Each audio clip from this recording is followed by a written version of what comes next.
আসসালামু আলাইকুম, কেমন আছেন বন্ধুরা? আশা করি ভালো আছেন। আজ আমি আরপানপুরে একটি নতুন রেসিপি নিয়ে এসেছি। দেখুন, আজ আমি কাতলা মাছের তেল ঝাল বানিয়ে দেখাবো। তার জন্য আমি কাতলা মাছ নিয়েছি, 2 পিস কাতলা মাছ নিয়েছি। তাতে আমি সামান্য নুন, হলুদ আর অল্প একটু লঙ্কার গুঁড়ো মাখিয়ে এটা ভেজে নেব। তার জন্য গ্যাসটা জ্বালিয়ে কড়াইটা বসিয়ে দিয়েছি। কড়াই এবার তেল দিয়ে দেব।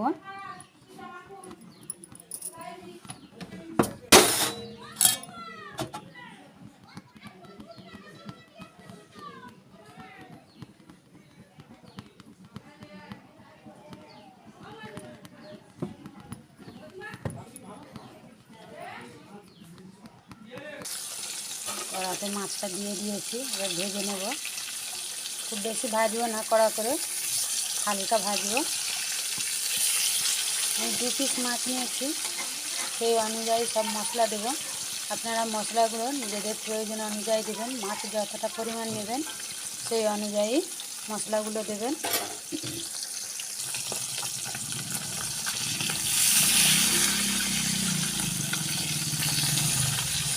এবার মাছগুলো হয়ে গেছে, তুলে নেব।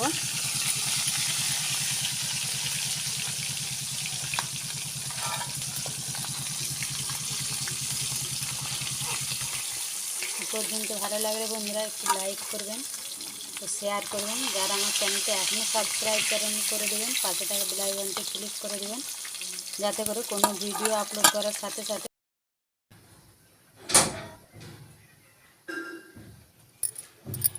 আর এই তেলেই রান্নাটা করব। পেঁয়াজটা দিয়ে দেব। আমি এখানে বড় সাইজের 2টো পেঁয়াজ নিয়েছি।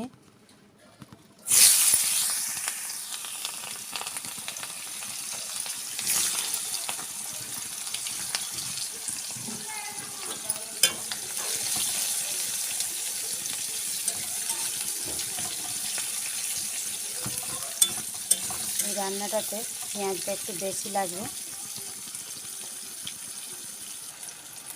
পেঁয়াজটা তাড়াতাড়ি হয়ে যাওয়ার জন্য অল্প নুন দিয়ে দেব, যাতে করে পেঁয়াজটা তাড়াতাড়ি নরম হয়ে যায়। এবারে বড় সাইজের একটা টমেটো দিয়ে দেব। টমেটোটা দিয়েও হালকা ভাজবো।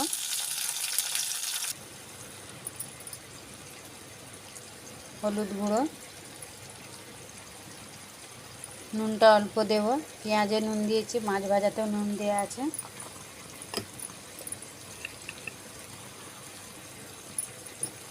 লঙ্কার গুঁড়ো, যেহেতু ঝাল হবে সেই জন্য লঙ্কা গুঁড়োটা একটু বেশি দেবো। ঝালটা নিজেদের প্রয়োজন অনুযায়ী দেবেন, যে পরিমাণ ঝাল খান সেই পরিমাণ দেবেন। দিয়ে মশলাগুলো একটু কষিয়ে নেব।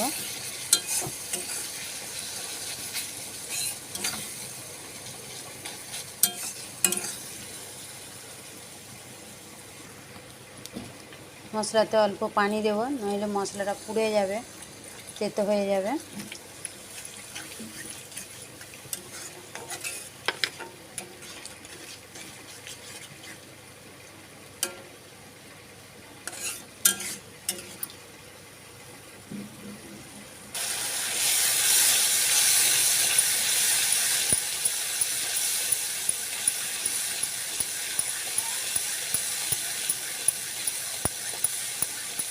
মশলাটা আমার কষানো হয়ে গেছে।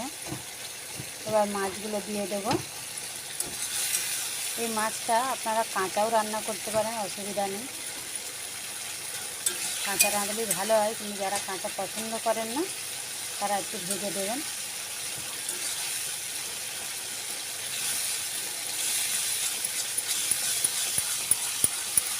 এবং মশলা থেকে আমার তেল ছেড়ে দিয়েছে।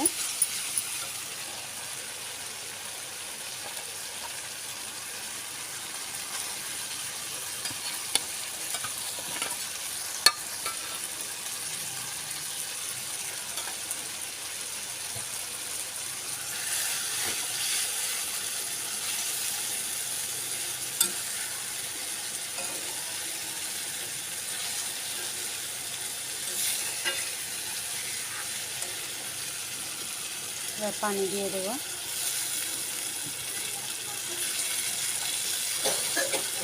যেহেতু মাছটা ভাজা আছে তাই টাইমটা বেশি লাগবে না। এবার এটা চাপা দিয়ে রাখবো 10 মিনিটের জন্য।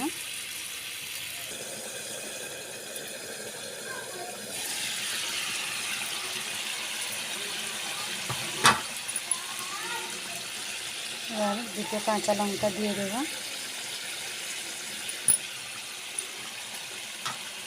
দিয়ে আবারও 1 মিনিট চাপা দিয়ে রাখবো। রান্নাটা আমার হয়ে গেছে, এবার বন্ধ করে দেবো গ্যাসটা।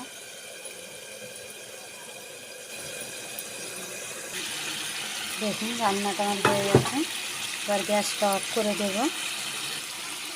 এবার অল্প ভাজা মশলা দেবো, এটাতে শুকনো জিরে, ধনে আর তেজপাতা দিয়ে রোস্ট করে, হালকা রোস্ট করে গুঁড়িয়ে নিয়েছি। এবার গ্যাসটা অফ করে দেবো, দিয়ে এটা রেস্টে রাখবো চাপা দিয়ে 1 মিনিটের জন্য।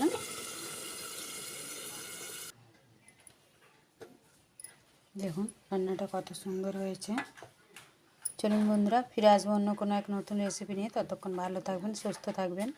এতক্ষণ আমার সাথে থাকার জন্য আপনাদের অসংখ্য ধন্যবাদ।